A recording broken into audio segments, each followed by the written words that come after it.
Banyak banget sampahnya.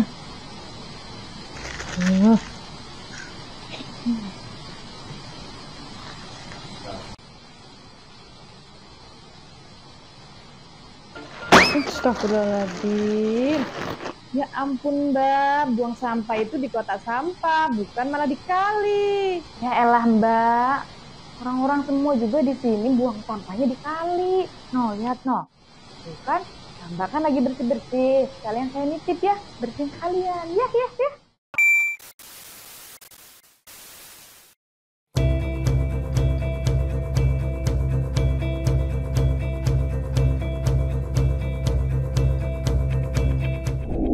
Assalamualaikum warahmatullahi wabarakatuh. Hai anak-anak, kalian pernah tidak melihat fenomena seperti di video tadi? Padahal ada yang sedang bersih-bersih sungai, tapi malah dia buang sampah sembarangan. Kalian jangan ikut-ikut ya. Nah, ketika kita membuang sampah sembarangan, lama-kelamaan akan membuat pencemaran air. Tunggu. Pencemaran air? Apa ya pencemaran air? Ya, kita bahas di sini. Check it out. Di video kali ini kita akan membahas mengenai pencemaran air. Tujuan dari pembelajaran kita adalah yang pertama, kalian dapat menjelaskan pengertian pencemaran air. Kemudian yang kedua, kalian dapat menjelaskan apa saja indikator pencemaran air. Yang ketiga, kalian dapat mengetahui sumber-sumber pencemaran air. Kita bahas satu persatu. Check it out. Pencemaran air adalah masuknya bahan pencemar atau polutan ke dalam lingkungan air. Kapan sih kita tahu bahwa suatu lingkungan itu dapat dikatakan tercemar? Jadi, untuk mengetahui suatu air itu tercemar atau tidak, itu ada tandanya. Nah, kita sebut dengan indikator. Indikator adalah suatu petunjuk atau penanda. Indikator pencemaran air ada 3. Yang pertama, perubahan derajat keasaman atau pH. Air bersih atau air tercemar mempunyai pH sekitar 7. Sedangkan air tercemar mempunyai pH lebih rendah atau lebih tinggi dari 7. Yang kedua adalah perubahan rasa, warna, dan juga bau. Air yang digunakan manusia seharusnya tidak berasa, tidak berwarna, dan juga tidak berbau. Nah, buangan limbah ke dalam air dapat menyebabkan suatu perairan menjadi tercemar. Nah, kalau seperti ini, airnya jadi tidak layak untuk dikonsumsi. Selain itu juga, bau dapat menyebabkan ketidaknyamanan akibat air atau sungai tercemar. Yang ketiga, timbulnya endapan dan bahan tercemar. Kalau kalian melihat sungai terdapat endapan, itu adalah contoh perairan yang sudah tercemar. Karena banyak endapan dan bahan terlarut, menyebabkan cahaya matahari tidak dapat masuk ke dalam air. Hal ini mengakibatkan tumbuhan yang ada di dalam air tidak dapat melakukan proses fotosintesis.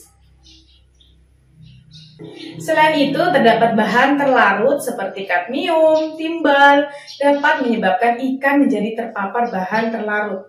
Kebayang tidak kalau kita mengkonsumsi ikan dari air yang sudah tercemar tersebut? Nah, hal ini dapat menyebabkan kita terjangkit penyakit dan menyebabkan kematian.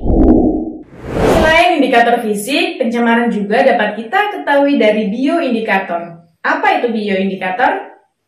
Bioindikator berasal dari kata bio yang artinya makhluk hidup dan indikator artinya petunjuk. Jadi bioindikator adalah makhluk hidup atau organisme yang dapat menunjukkan kualitas suatu lingkungan, perairan itu bersih atau tidak. Bioindikator pada perairan bersih biasanya terdapat cacing planaria ataupun udang. Biasanya planaria dan udang dapat hidup hanya di perairan yang bersih. Untuk dapat mengkonsumsi air tersebut, kita dapat merebusnya terlebih dahulu. Dalam perairan tercemar, biasanya terdapat lintah, cacing dara, juga Escherichia coli. Bioindikator pencemaran air ini dapat kita konsumsi jika melalui proses pengolahan dan penyaringan.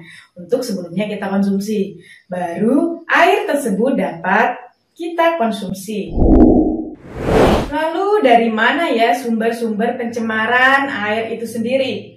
Sumber pencemaran air ada 3. Yang pertama dari limbah industri, limbah rumah tangga, dan yang ketiga adalah limbah peternakan atau pertanian. Yang pertama adalah limbah industri. Limbah industri adalah hasil dari buangan kegiatan industri. Limbah industri biasanya berasal dari limbah padat berupa kerikil dan beton. Nah, kemudian limbah cair berasal dari tumpahan minyak, juga bahan terlarut dari kegiatan industri. Limbah industri ini bersifat korosif dan sangat toksik. Yang kedua adalah limbah rumah tangga. Limbah rumah tangga adalah hasil buangan dari rumah tangga seperti sampah sisa makanan dan kemudian sisa botol plastik bekas air minum. Hal ini dapat mencemari lingkungan air jika tidak diolah terlebih dahulu. Yang ketiga, limbah pertanian atau peternakan. Limbah ini berasal dari buangan dari sisa kegiatan pertanian juga peternakan, seperti kotoran ternak, sisa pestisida, dan juga sisa pupuk. Air yang sudah tercemar tentunya sudah tidak aman lagi untuk kita konsumsi ya.